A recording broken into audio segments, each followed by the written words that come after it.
আমি আর রেহানা যে বেঁচে গেলাম, বোধহয় মাত্র 20-25 মিনিটের একটা ব্যবধানে আমরা মৃত্যুর হাত থেকে রক্ষা পেয়েছি।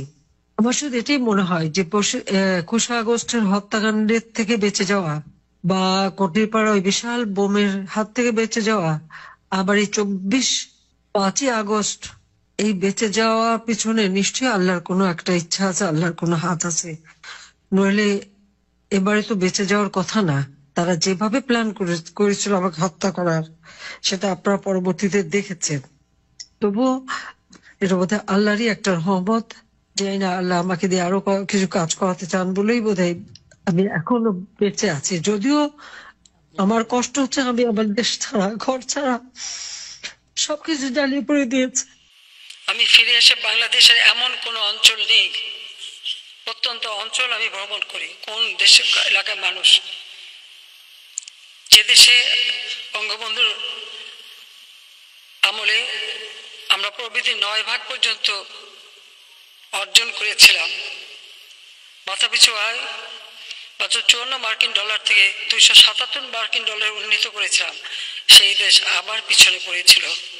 আবার হাহাকার, দুর্ভিক্ষ প্রতিনিয়ত দেখেছি। তারপর যখন 21 বছর পর সরকার এসেছি, মন প্রাণ দিয়ে চেষ্টা করেছি বাংলাদেশের মানুষের ভাগ্য পরিবর্তন করতে।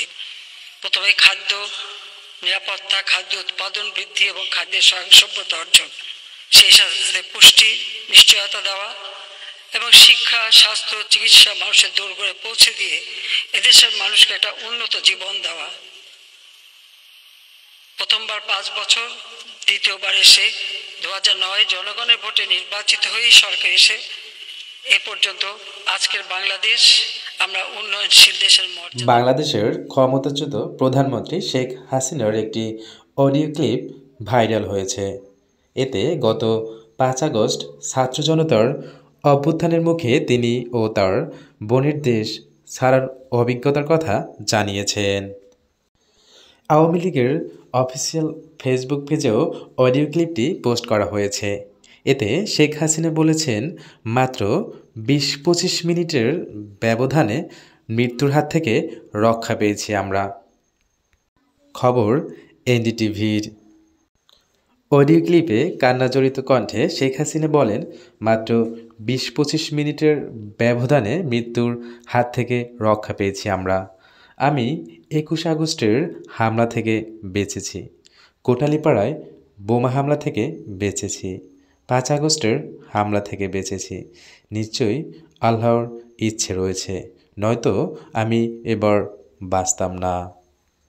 তিনি আরও বলেন, তারা যেভাবে প্ল্যান করেছিল আমাকে হত্যা করার, সেটা পরবর্তীতে আপনারা দেখেছেন। তবুও এটা আল্লাহর একটা রহমত। আল্লাহ আমাকে দিয়ে আরও কিছু কাজ করাতে চান বলেই হয়তো আমি এখনও বেঁচে আছি।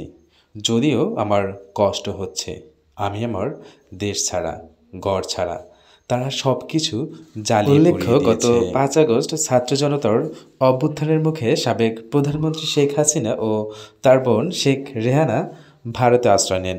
এরপর থেকে ভারতেই বসবাস করছেন তিনি।